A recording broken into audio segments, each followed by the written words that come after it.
I'm Levi Morgan, and you're listening to the Maniml Mindset Podcast. We are back. Welcome to tobacco. Back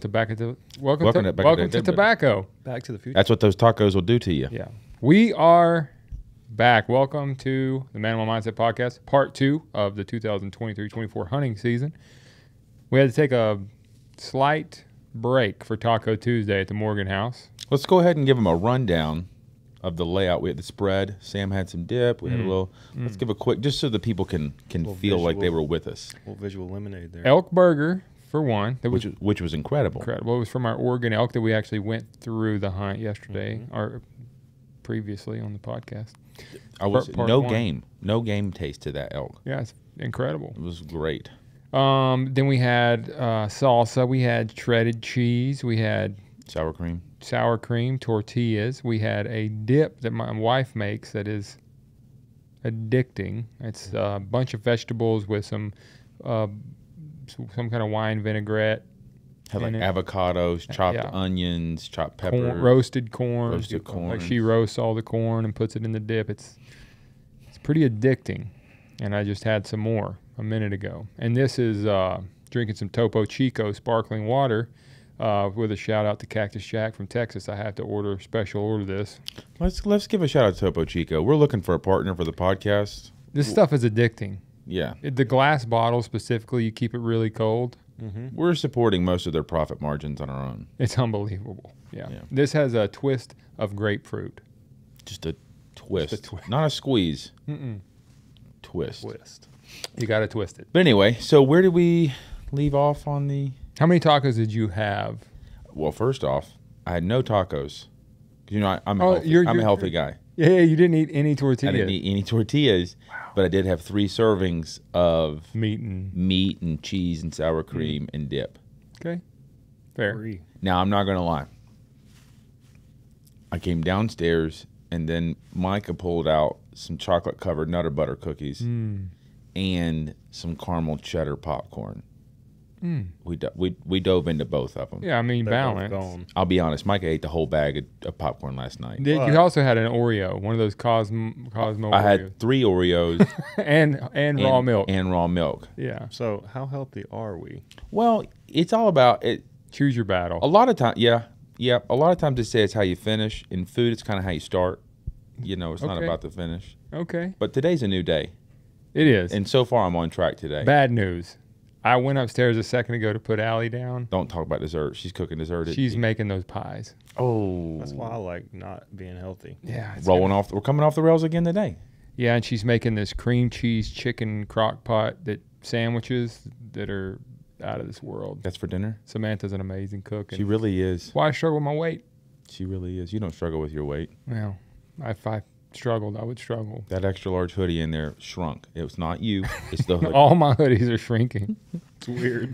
Anyway, let's get to the meat, the actual meat of the podcast, not what we ate. So where we been? We've been to Oregon. Yeah, elk hunt, Oregon, successful. Born and raised crew. I gave it a 10. Micah gave it a 7. I remember that much. I gave it a 7.6 actually. Oh, that's right. Yeah. Anyway, then we went to Dustin to Cruise, hunted elk there. Gave that a 10. Unbelievable elk hunt. Cool story. I just about said where we were. Yeah. Didn't. That film is called Miles of Silence. It's on YouTube, our YouTube channel. Then we did Kansas. We did our Nebraska where I passed the buck with you. Mm-hmm. We got blown out by every deer in the whole state. Then we went to Kansas. Me and Micah shot a giant 181 typical first sit. 3 p.m., 181 at 3 p.m. Yep, first day with Lexi and Aaron, John, all the Westine, Scott Langley. There at Rawhide. Unbelievable people, place. Then that's where we left off. Then we got hungry, could smell tacos. We called it. So now we're back to talk about the last half of the season. Where did we go after that? Next would be probably our Texas trip. No, Mississippi. No, we went to Mississippi before with the switchback. That's a super cool. Yeah. But that was October. Where did we go early November? Nebraska. We already talked about Nebraska, though. We're past it.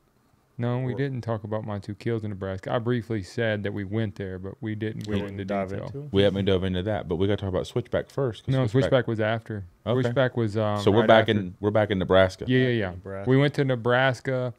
Did we go to any? Yeah, no, we went straight to Nebraska because Joe. We went to, after Kansas, remember we went to Illinois.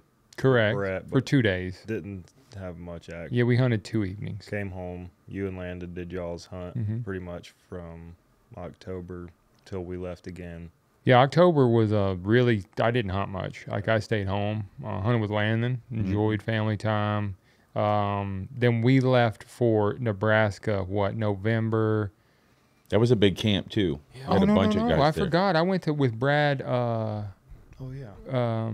Beaver to Illinois for a week. That's true. To with, Hadley Keith Creek. Kelly. I got invited on a tack swacker hunt to Hadley Creek in Illinois, famous place that we used to watch the juries hunt on all the time. Really cool place. Didn't see a shooter in the whole week. It was pretty tough, but a really cool place. Good ground. And they killed giants. Just not the way I really like to hunt because I was being put in a stand every day. That's their gig. That's most outfitters. That's what you do. And I mean, they did it right for an outfitter, but I just don't like. I just don't. It's not my thing. Here's the thing with outfitters. We talked about this in Ohio, I think, before.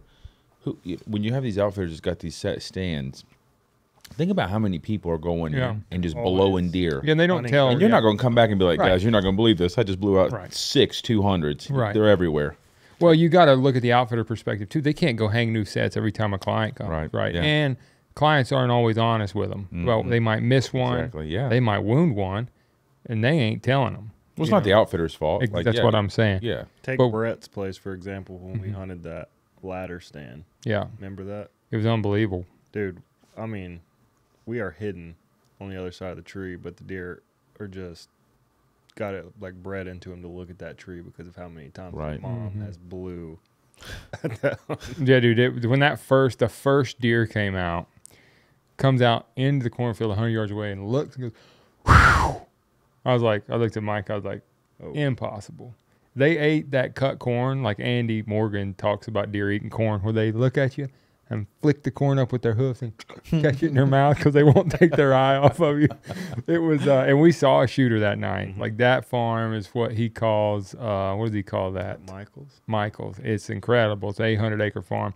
And Brett's a great hunter. Brad, that whole family, they're great hunters. But, some of their clients are great hunters. But when you hunt a certain place, that's why I love saddles. Why I love mobile hunting.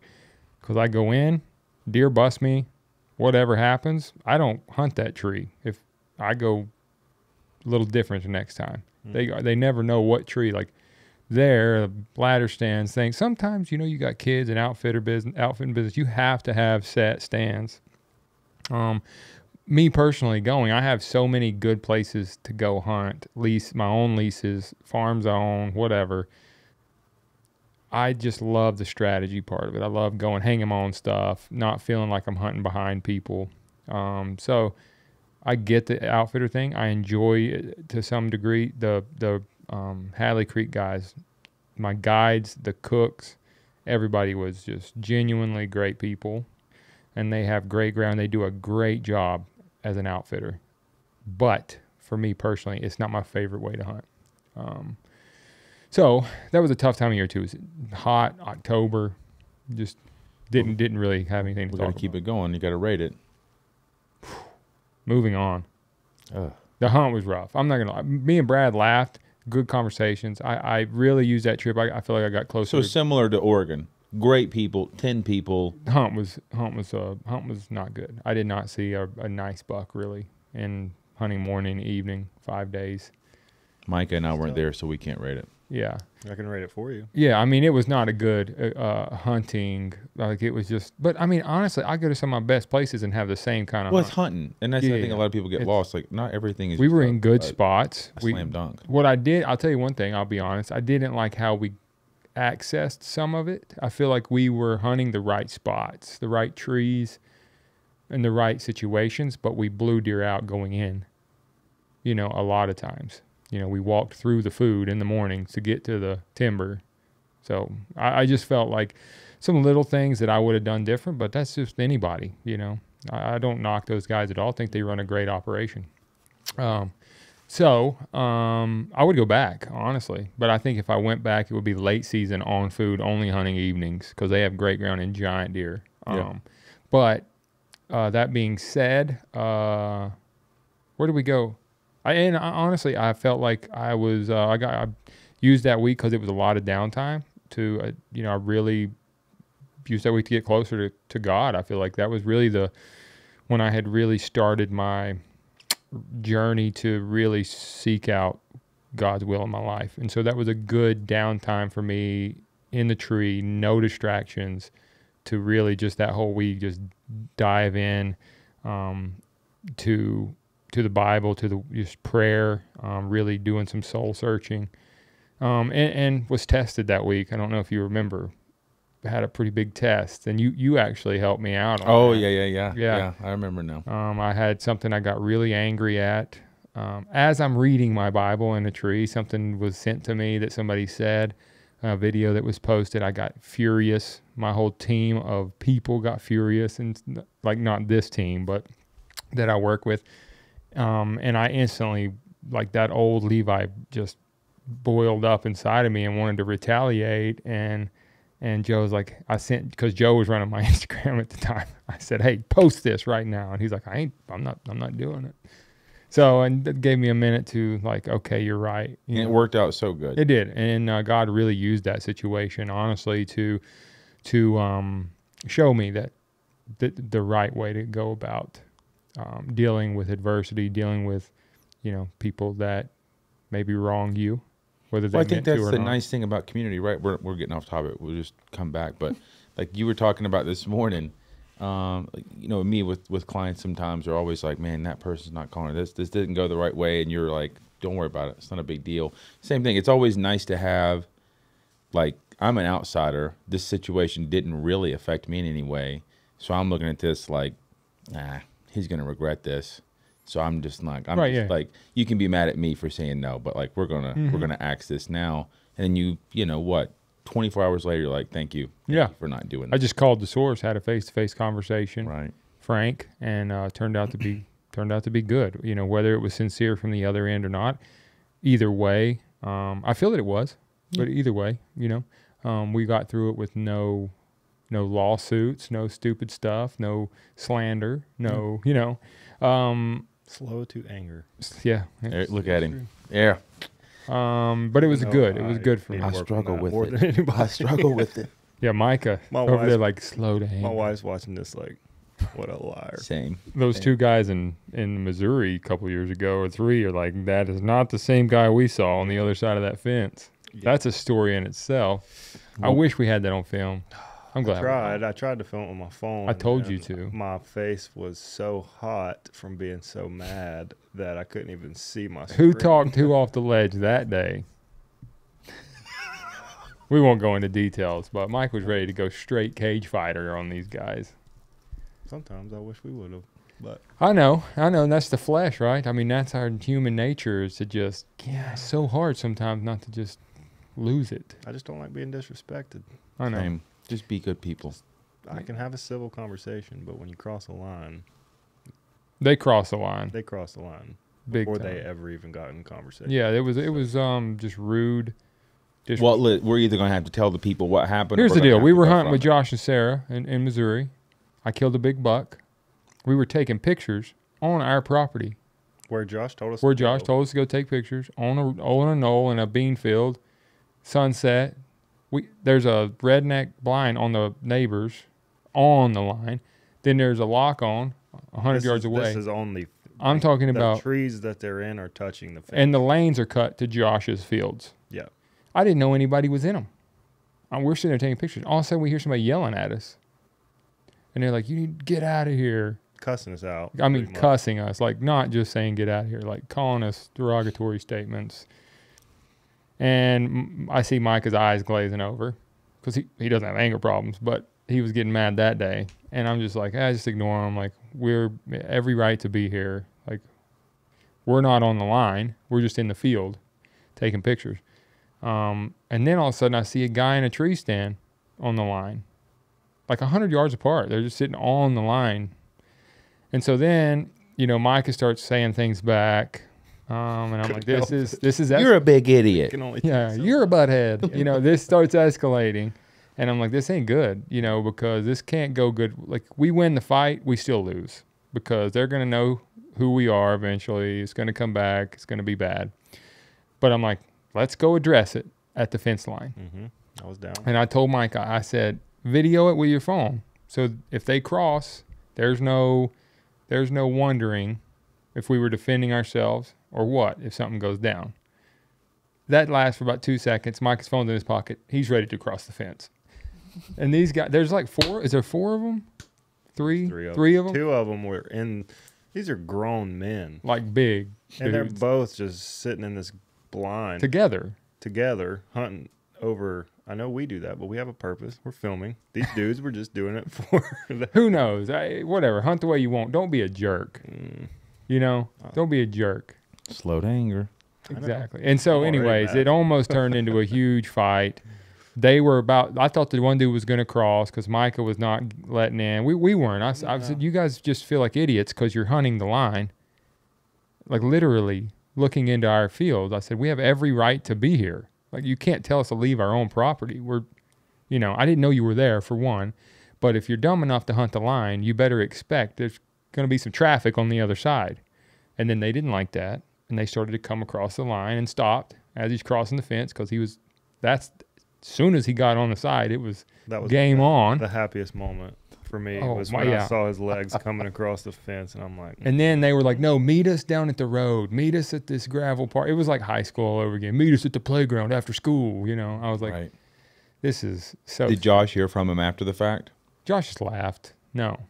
But, you know, a lot of people hate Josh. Right. So I don't know if that was a ploy. Like, it wouldn't have been good. Everybody knows Josh owns that farm. They would have been easy to find out who me and Micah were.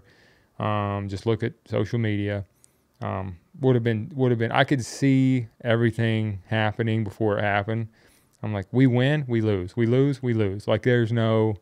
A ruckus in the It's, cornfield. yeah, it's not just a fist fight would have been anymore. fun, just a little scrap. Just a little scrap. Little Yeah, it scrap could have in been the corner. fun. There was one of them that was scared to death though. The one The in the one that back. stayed in the back. And But anyway, it's probably not. like, It "Come wasn't. on, It was not. It wasn't a very Christian-based conversation. no, it was not. You know, and so, your flesh just Get you sometimes. boils up. It'll take over. Yeah, it'll get you Yeah. sometimes. But anyway, that was a story from 2 years ago, and I drove off, rolled our windows up, left the situation, left him standing in the road waiting.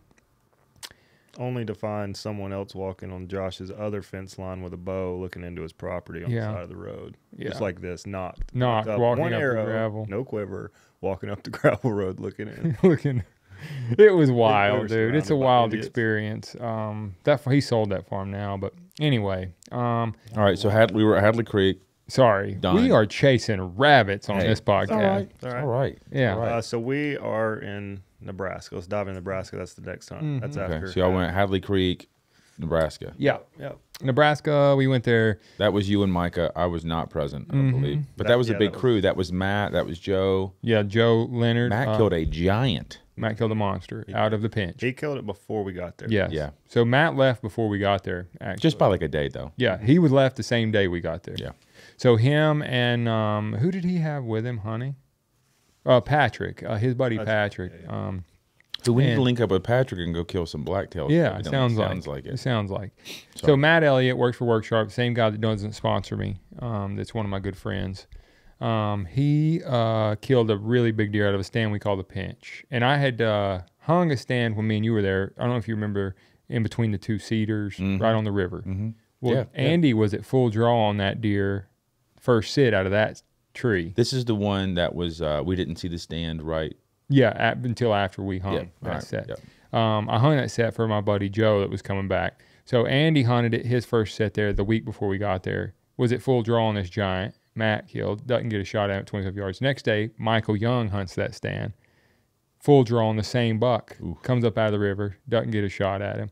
And then a couple days later, Matt kills a deer out of a stand a couple hundred yards away called the pinch.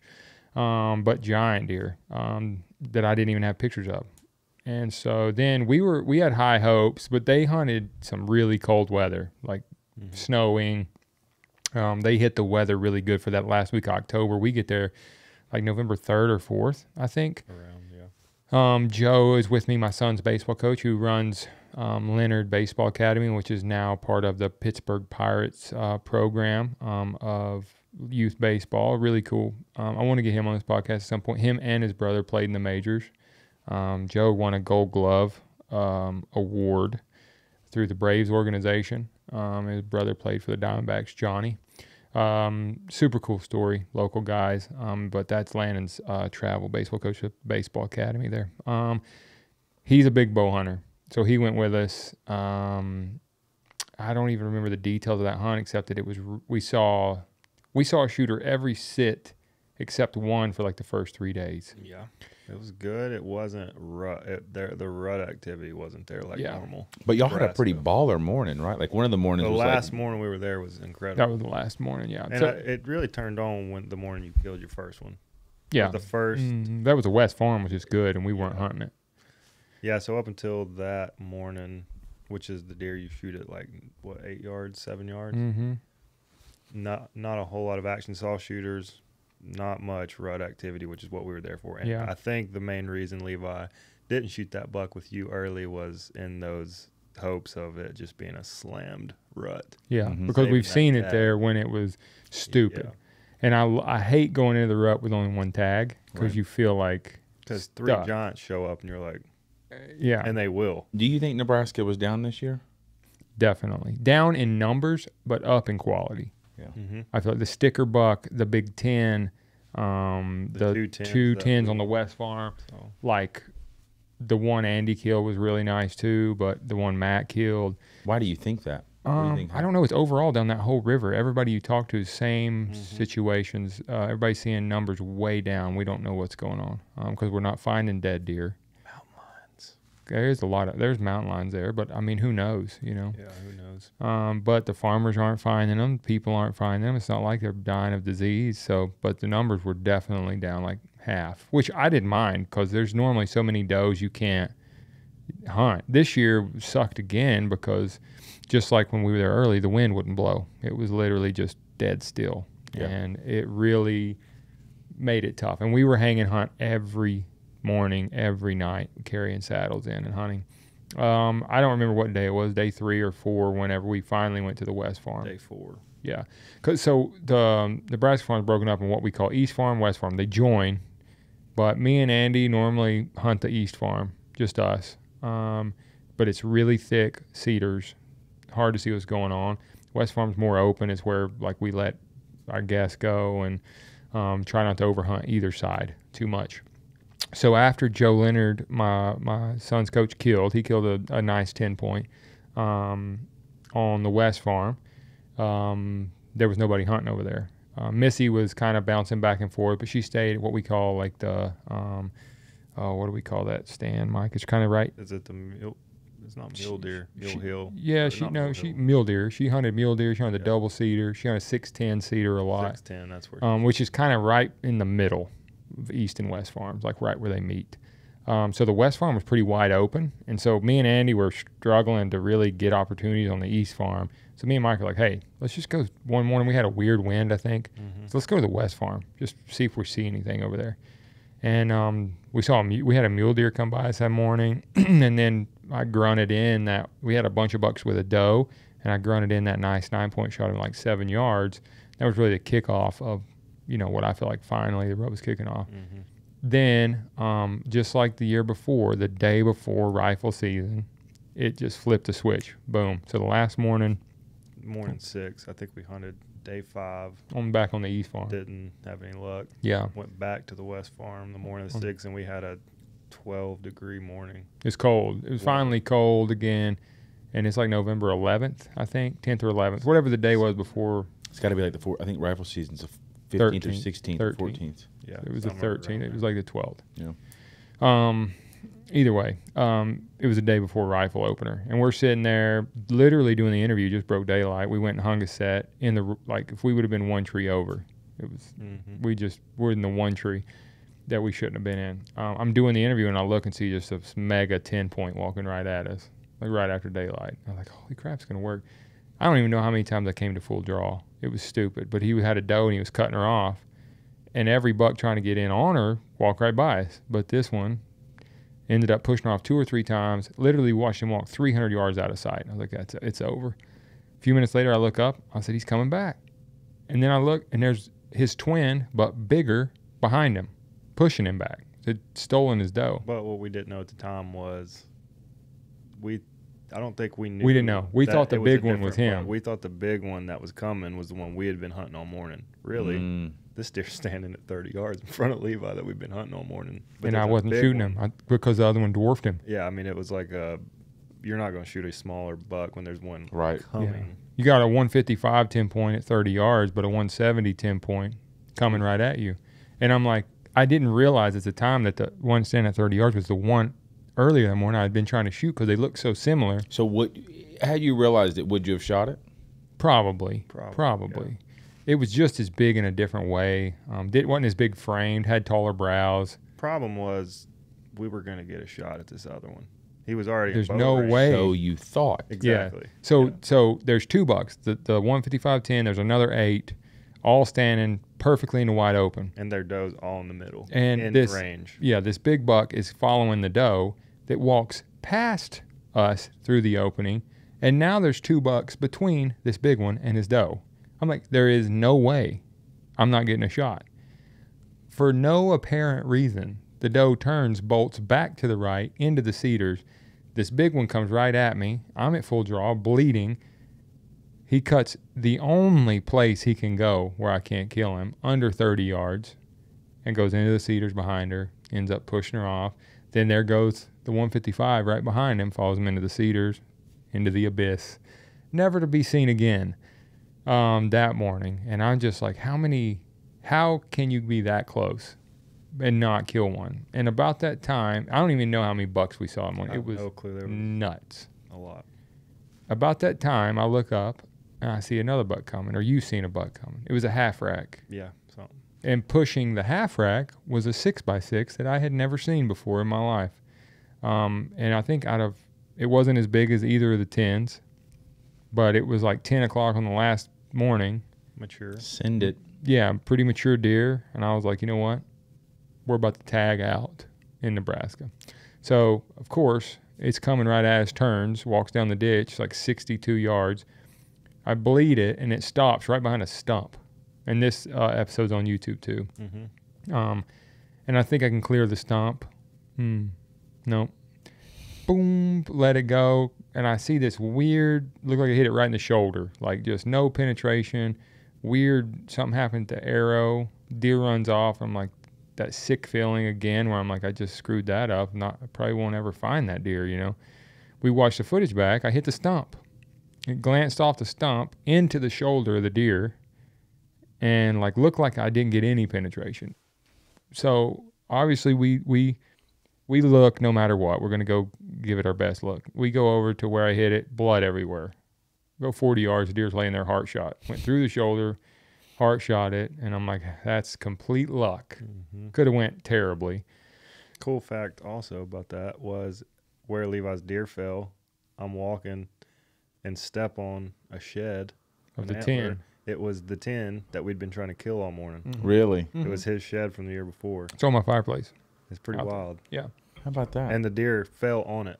The deer Yeah. he killed fell on the shed like he was within a foot of the shed. Yeah, and a foot. And we looked up, and no, that was the first one that fell next to the Johnny tree stand. Mm-hmm. Yeah. So it was cool. A great hunt. Did not kill a big deer. The first time I can remember Andy not feeling both his tags in Nebraska. Really tough. It was a Missy tough week. never even got a shot. Yep. Not typical Nebraska, right. you know. Then we went from there. Hold up. You got to rate it. I'm We're sticking with the format. I'll give that one a 6-8. We grinded. I would give it a 7. I would give that one morning a 10. That one morning's a 10. Every other morning. You know what? It's so hard to rate. I don't like rating.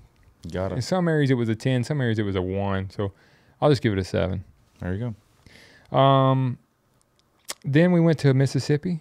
Yep, switchback hunt. Yeah, after Thanksgiving or before Thanksgiving. Right before, yeah. Yeah, we went down there right before Thanksgiving. Never hunted there that time of year, but I will again. It was awesome. It was great. We decided to do a switchback video or an old school video. I bought this video is also on YouTube.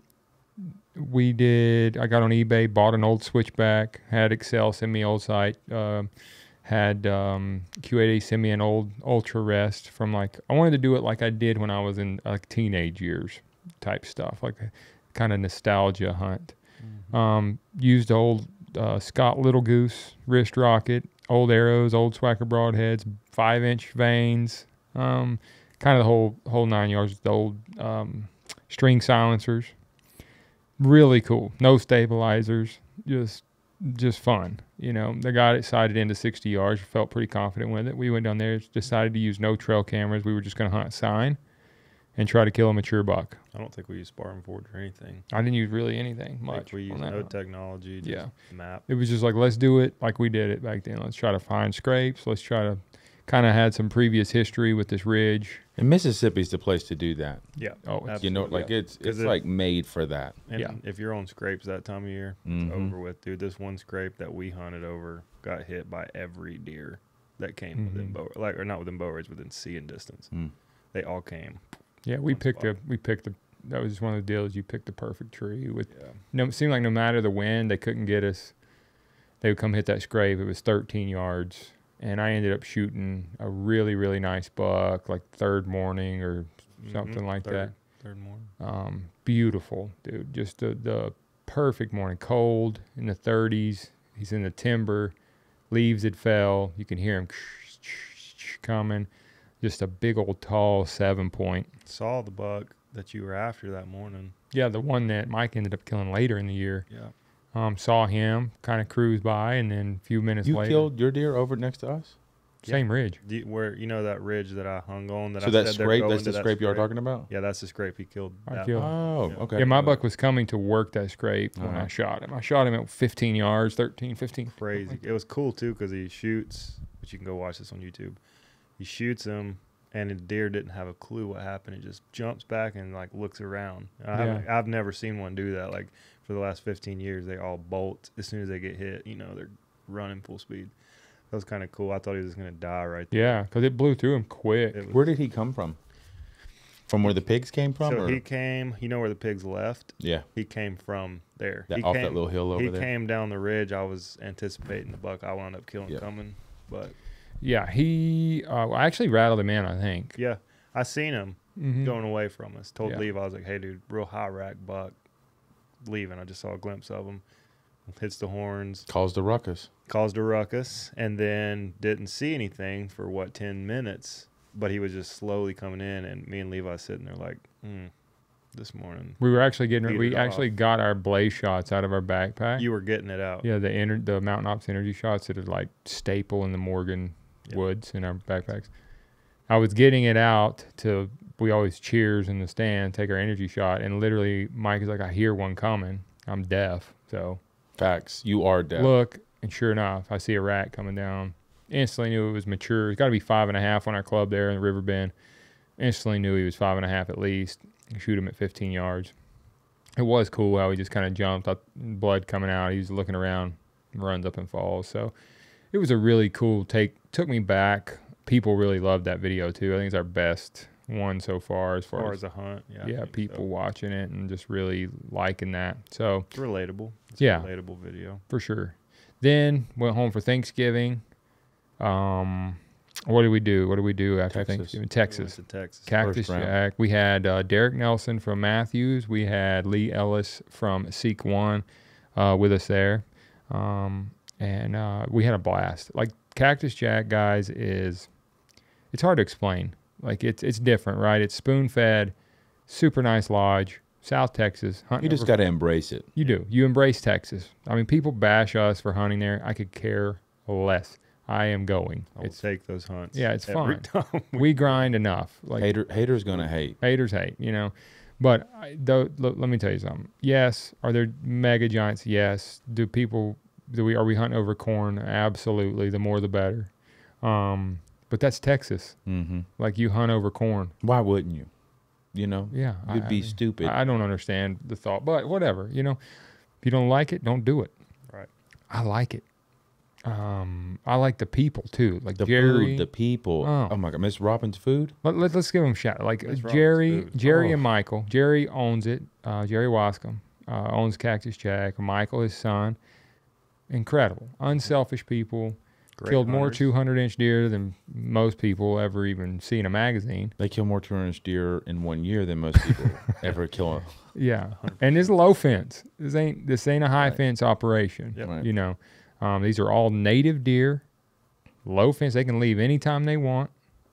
There ain't ever been any genetic weird things going on. This is literally South Texas deer that they have just grown and managed into a herd that is hard to explain, and looks not low fence. You know, so anyway, We'll keep Mr. let's- Tim, yeah, the guy. Mr. Tim, the other Jerry. Yeah, Jake. Jake. Best Jake is the humans. manager. Jake is the boss. He is one of my favorite humans on the planet Earth. Coming up here to turkey hunt in PA this Yeah. spring, and we're going to Texas turkey hunt with him.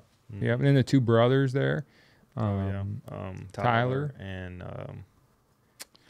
Tyler. And then his brother killed that giant after we left.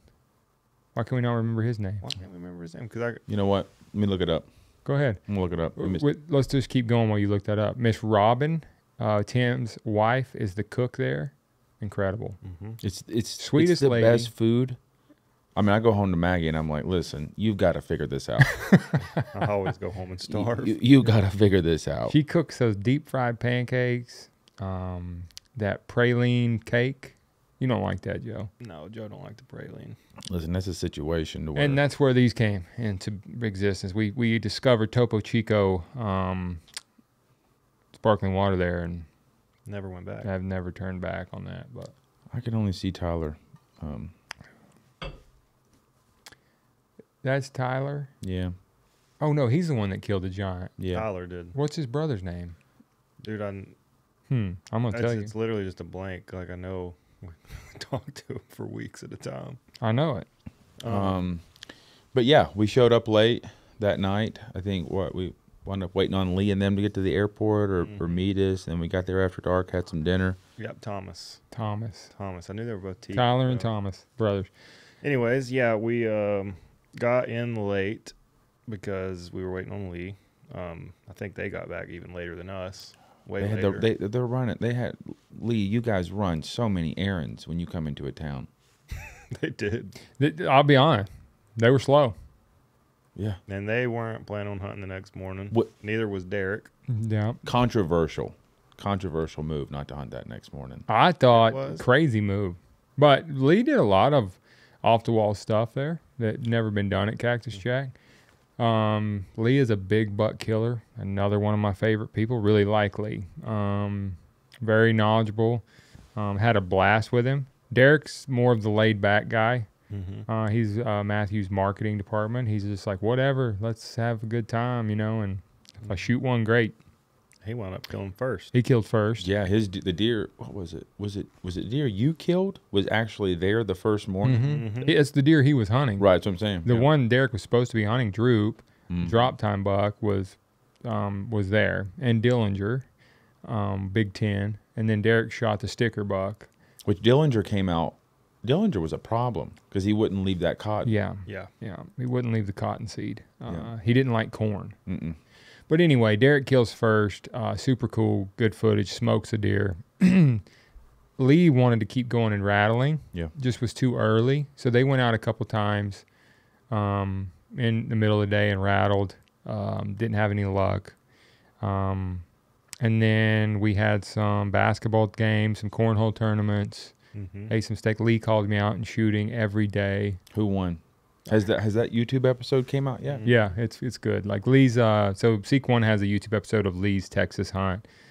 Super good job. They did a great job of that episode.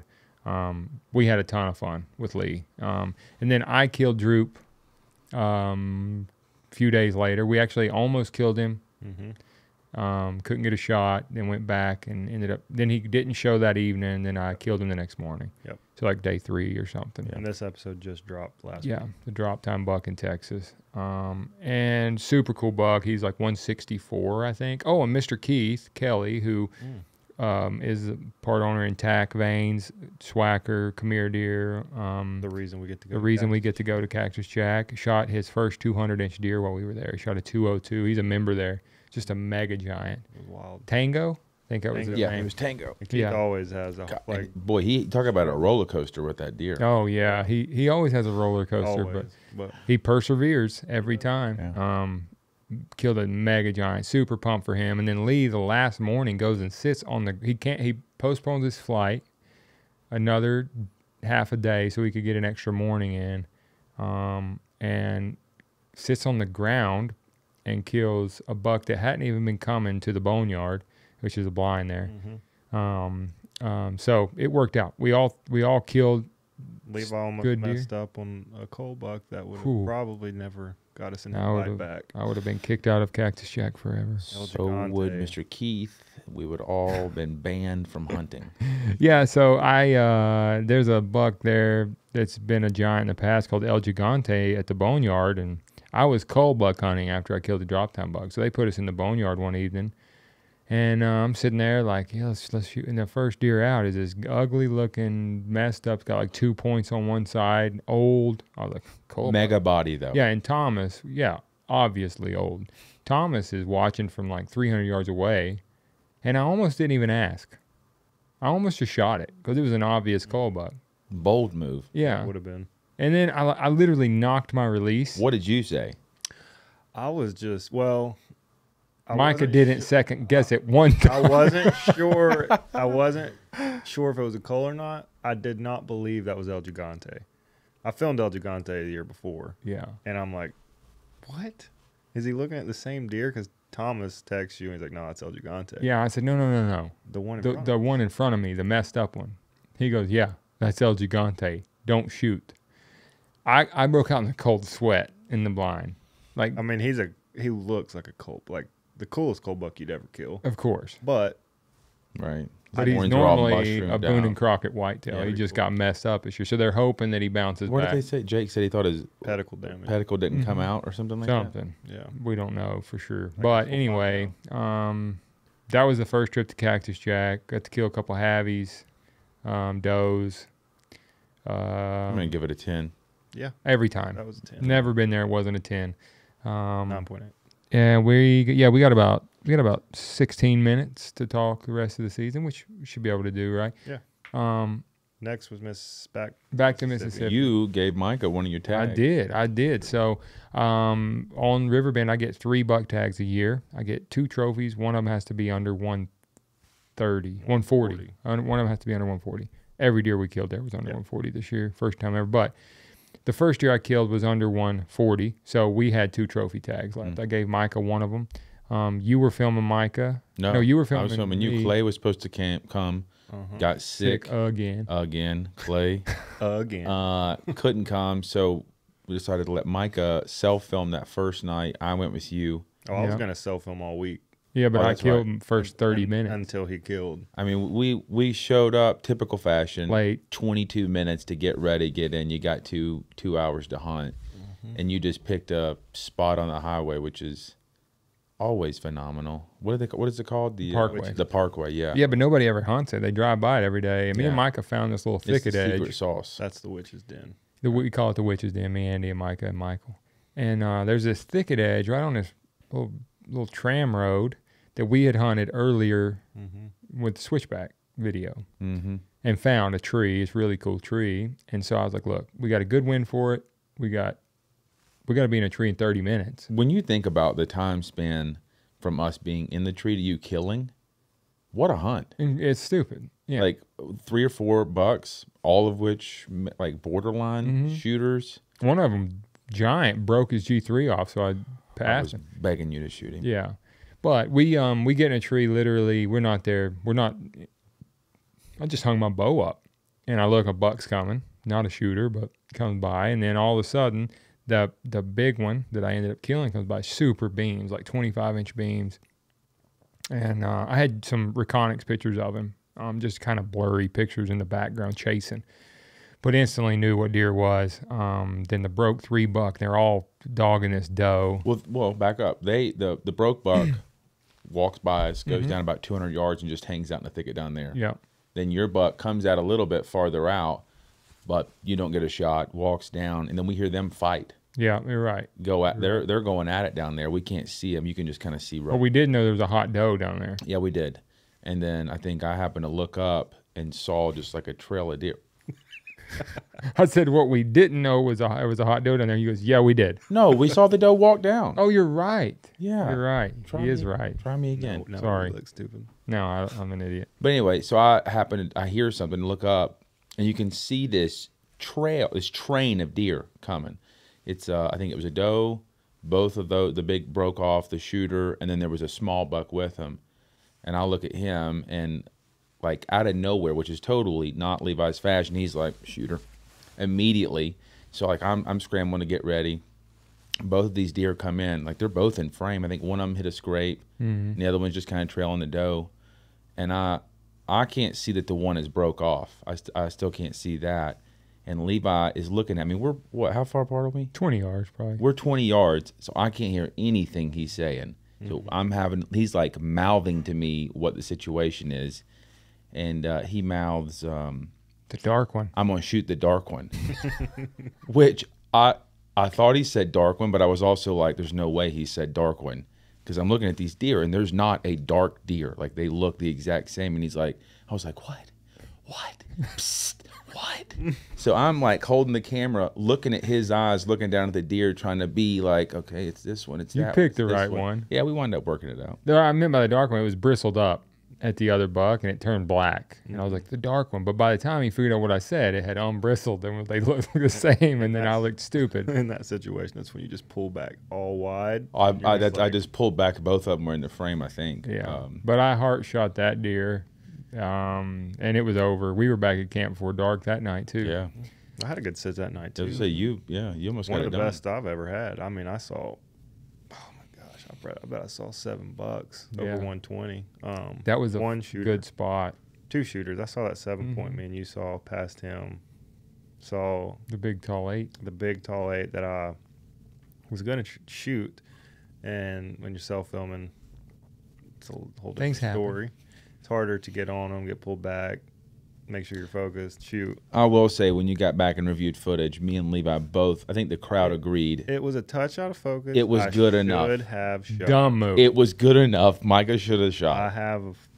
It was. I would have shot. Never thought twice. No, I didn't even thought twice. It was. I'd have perfect. had the camera pointing at the ground. Mike was and like, shot. it was out of focus, and we're all looking like, looks great. Looks great. It was a touch out. soft. It was a little soft. Mike is saying it's out of focus, and I'm like, looks like my footage tonight. I don't know. Anyway, that's a place that we named Little Kansas because it looks like Little Kansas, and I thought I found it like alone. Were you with me when I scouted that? I don't think you. When we found Andy's camera. Back in that thick stuff. Yeah. Yeah. So I'm scouting this spot, and I'm like, this is a secret. It's a secret. Like we finally found a spot that nobody knows about. I walked 20 more yards. There's one of Andy's cell cameras. I was like, that Sweet son of a spot. gun. Sweet spot. It is that sweet. time of year. It is. Yeah, so then Levi killed, and I wound up spending the rest of the week with Micah, Yep. who had a Great week. great week. Yeah. Saw a lot of deer, honestly. Saw a lot. It was one of the better weeks I've ever had. Passed on some tough ones. Those were some tough calls. I'd say the toughest call was that 10-point that came in right behind us. Me and Joe went into a spot. We had like a iffy wind that evening. Went into a spot where we had never been. We knew there was a deer going into that general area. There was a big 8-pointer coming in and out. I think Michael had saw him that morning going in there. That's exactly what happened. We went in there, just picked a tree, kind of played on the Spartan 4 Jap and found the best place we could pick and found a sweet tree. It was actually a really cool set. I think the wind actually, the wind didn't do what it was supposed to, but it wound up working out better for us. The opposite, and I'm like, dang it, here we go. Yeah. Anyways, so me and Joe are sitting there pretty early in the hunt. We hear a grunt behind us and turn around, and in a matter of no time, out pops a doe. Out pops a buck pushing her.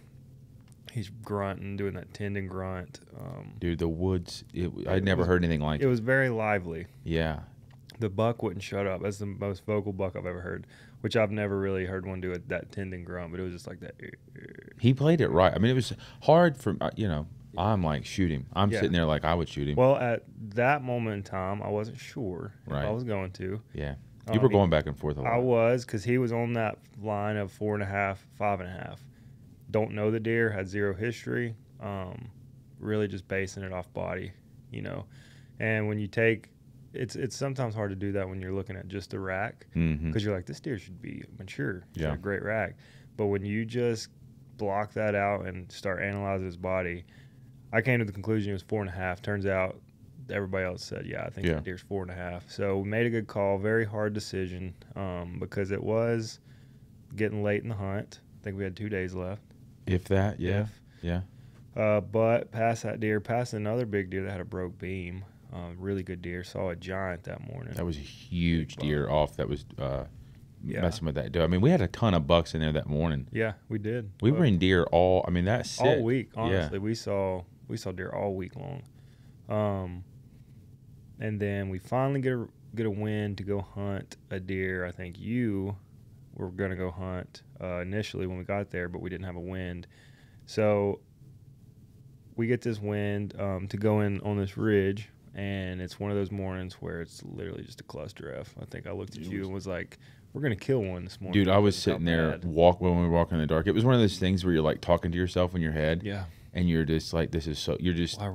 stupid. Yeah. This is an idiot. He's an idiot. I'm an idiot. Why are we out here? I think me and you actually sat in the truck that morning, and the wind was wrong. It was. And I was debating. I was like, man, do we go in here and chance this? We sat there debating on whether to go The wind back. wasn't wrong. We couldn't find the road. That's right. We couldn't find the road to get in. That's right. Yeah. So we were just going to have to bust through the woods. So we did. Yeah, we did. We trampled those woods. Get in close to where Levi shot that buck with the switchback, and go kind of on down that ridge. And I anticipated him walking that ridge. That's where he was always coming from on the cameras. So I assumed he was coming somewhere up in there. Anyways, me and Joe get this set hung after daylight. Yeah, it's daylight. We're hanging the last platform in the daylight. Pull the bow up, do our morning interview, and then as soon as that's over, I look up and I'm like, I think I said, there he is, because I saw him come out and I said, Micah, there's a deer. Yep. And you turned, you said, that's him. That's him. Yeah. Because he's got the most distinct high rack giant. He's an 8-point that we've been looking at for the last couple years. He was Levi's target buck, I believe. Yeah. Right? Yeah, I think so. Anyways, deer comes out. He's about 100 to 115 yards away, walking dead away. So I grab my bow and the grunt call, and he's coming out on the wrong side of the tree for me anyways. It's kind of a cluster F still, and he's walking away. So I start hitting the grunt call. He kind of hears it, but doesn't acknowledge it. You can tell he slowed down He just a slowed touch. down, and then I hit it again, and he acknowledges a little more and turns, but he's still like he's on a mission. It was weird. He was just walking. And then I hit it again, and he hard turned, starts coming towards us, and now his ears are up. He's looking, trying to figure out where it's at. And he hangs up a little bit, and then I hit it the last time. I think I grunted, and he just commits. But he commits and comes and faces us, and he's on the wrong side of the tree. I mean, it's he was trying to cut our wind. Situation. And yeah, and our wind is blowing towards this road that we were trying to find early in the morning, and we should, in hindsight, should have been on the other side of the road. You know. Yeah, but you didn't, because I think I'd said let's sit over here. But and then both of us were like, no, he's going to come. Yeah. This is where he's going to come from. If we were on the other side of the road, we wouldn't have been able to kill him. Have worked. So, we obviously picked the right tree. Yeah. But he comes, faces us. I'm watching my breath leave my mouth, and how he's not winding us is beyond me, because my breath is blowing right at him, it looks like. So I made the executive decision to take the frontal shot. It's 27 yards. Send it. Lethal shot, as long as you hit him, vertical, that arrow is going through everything. Was a great shot, though. I mean, it was one of probably the best shot I've ever made on a whitetail as far as the situation, the circumstances, and was very, very pumped to get an arrow in that deer. I knew if we could just get an arrow in him, like, we're going to find him. And we watched him. I watched him stop in the camera. I watched him run and then stop and start walking for a second. Yep. And then I think we both heard him crash. And we hear him crash, and it's like, man, that sounded like he went down. Not sure. And with that kind of shot, I mean, you you cannot go in there just blasting through the woods and Right. jump them up, because if it's not lethal, you can run another 500 yards, you never find them.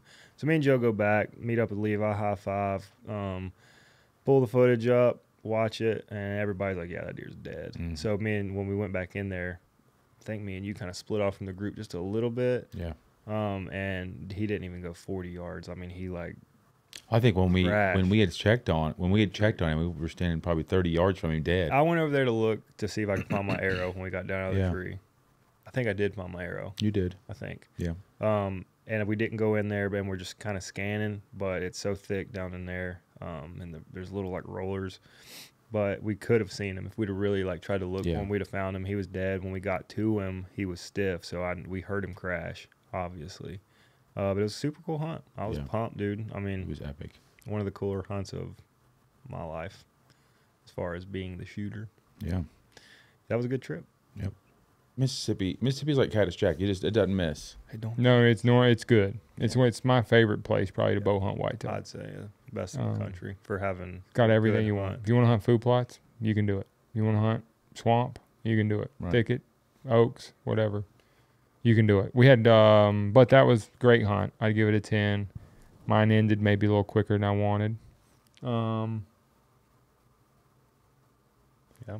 Mine ended a little quicker than I wanted, but sometimes it just happens that way.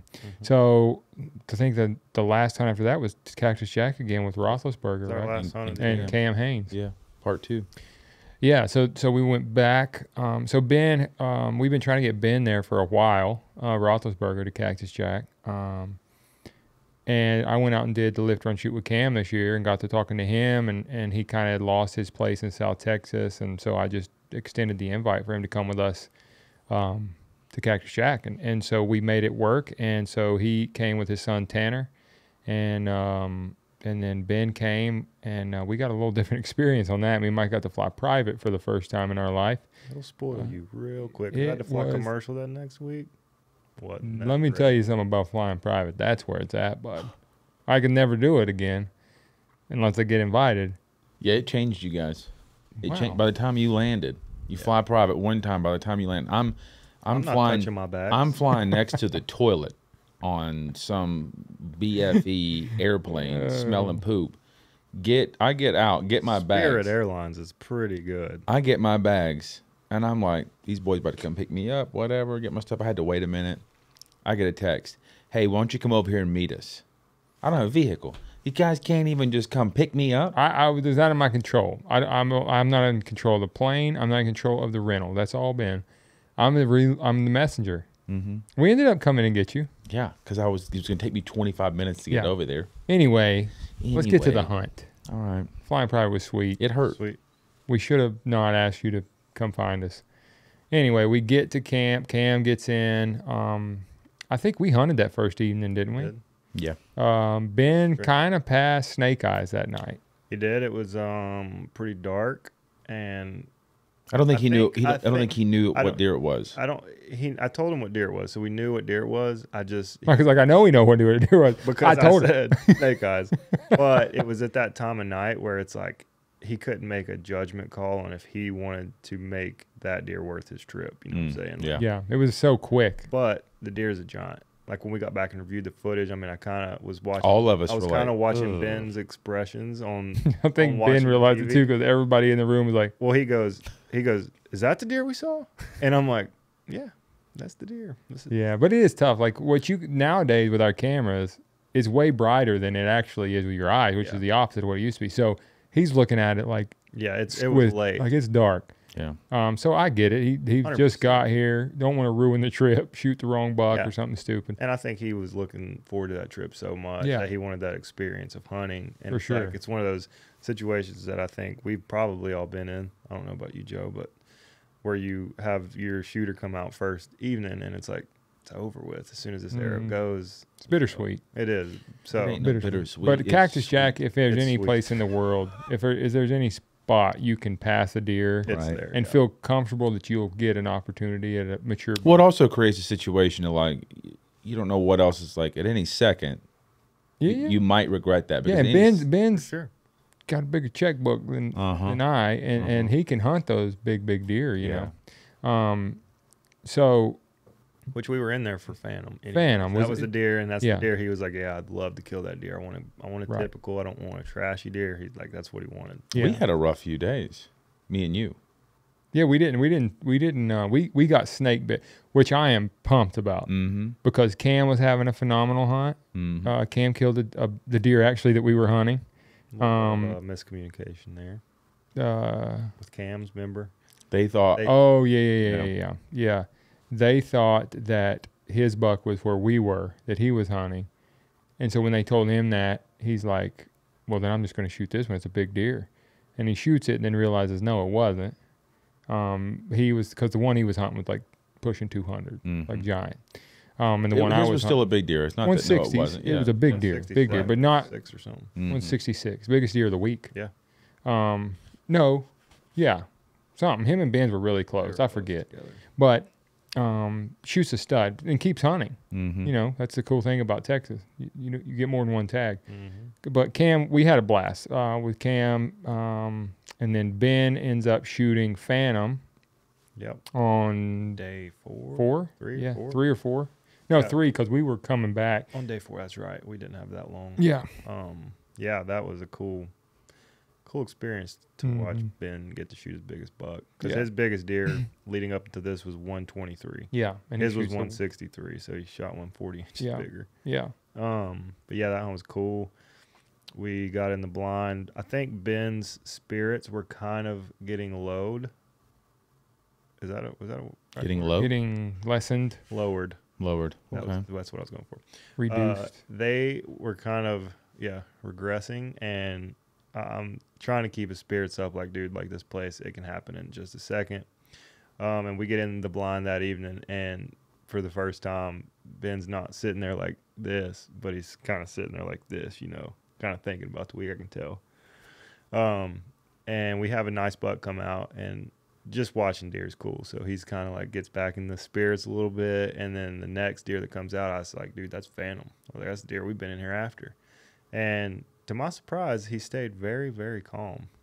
Which is weird because it's not like he had a career of performing under pressure. But you know, that anticipation of hunting all week, and then your target buck steps out. Normally there's this rush of like, oh, I got to do this now or never. Make it happen. Got a hold. And I got a hold. And so I tell him, I'm like, that's the deer you're after. A double check with Jake because I don't want to be that dude that makes the mistake of shooting the wrong deer there.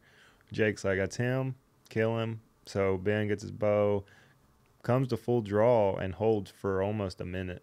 And I think he almost passed out.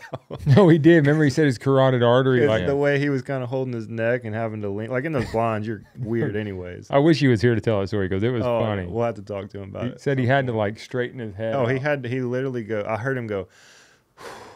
Like he like had to take a breath. It gets back in it, smokes this buck. I mean, as good as you could possibly hit it. Yeah.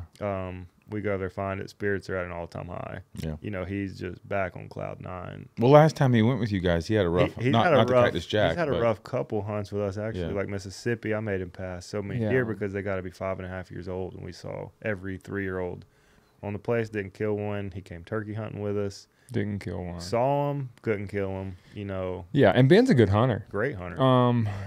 And so I was so glad we were the ones that got snake bit that week. But we saw shooters. Yeah, I mean, they would wind us. They would get within like a yard of making the right move. The one that hurt the most was Pistachio that morning. The buck they called Pistachio coming in on a string, wins us, walks off out of my life. But you know, the last sit, we'd been seeing this one buck, a big 9, by the lake. We went and brushed a blind in, put out come here deer, and literally killed a different buck, a 10 that comes in from the opposite direction while everybody was watching from the lodge because we were down on the lake. Really, really cool. It was like, it was the perfect ending to the season too, because it was like the sun was setting on the lake, the lighting was perfect. You had there was deer everywhere. He played the script right. It was just like, this is the perfect. Yeah, fell right there on the edge of the lake. It was sick. It was cool. Yeah, so it was a great ending to the hunt. I guess a little fun fact. I don't remember what day it was, maybe day 2, when everybody was still there. I mentioned to Ben, he was telling a story about somebody trying to catch a football from him at 10 yards and he broke their finger. And I mentioned to him that I said, someday I'd love to try to catch a pass from you, you know. And he's like, then let's do it right now, you know. And then I was like, oops. So everybody comes. This wasn't just a pass. This was like an 80% speed pass. Oh, he's full speed. Like, how hard can he? He told me full speed, and I told him full speed. Don't hold back. Oh, no. It didn't look like 100%, but okay. Wow, Mike is really trying to dig. No, I'm just saying, and I swear I heard him say 80%, but I'll let you guys handle neither here this. nor there. No, he asked me if I 80%. wanted full Maybe so. 100%. I said, don't Did it hold. feel full Listen, speed? Felt full speed. It looks full speed because it's like Anyway, I caught every one of them. You did. you I did. caught every Great. one of them. You bobbled the last one, but you still caught it. Yeah, almost hit me in the face, Yeah. but I caught it. And so that was fun. That was cool. But we honestly, all in all, had a blast. Cam was fun to hunt with. First time I ever hunted with Cam, I'd hung out with him a little. I knew he was super chill, super cool Such guy. a solid dude, man. Solid guy. And Tanner as well. Tanner, Right. really enjoyed those guys. Ben, same. You know, he's lived a different life than most people with NFL and Hall of Fame quarterback, but still stays really grounded. Grounded in his faith. Great family guy. Just fun to hang out with.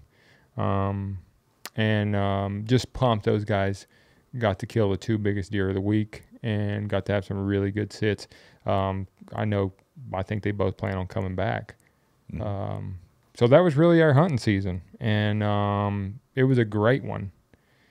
Really planned on going back to Illinois. I planned on going back to Ohio to hunt. I planned on killing my big deer here, and then honestly ended up just kind of chilling with the kids, and nothing ever really showed up on camera anywhere that I wanted to chase. Late season, started shooting my tournament rig and just kind of just being a little more still, a little quieter. So really cool hunting season. One that I will never forget just because I feel like a lot of growth happened. A lot of relationships were strengthened, and looking forward to the following hunting season. But we got a big space and some bass fishing, some turkey hunting, and a bunch of tournaments to go to. Lots of turkey. Yeah. Lots of it. But it was fun, and I want to thank everybody that was a part of it. That even if you weren't mentioned here, got a lot of friends, a lot of people that just make what we do fun. Yeah. All the camps we go to, I feel like we got a really cool schedule of places that we go that is just our kind of people. You know, we're not uncomfortable. You know, everybody kind of knows what their job is, and makes our life fun. So that's going to be it for this podcast.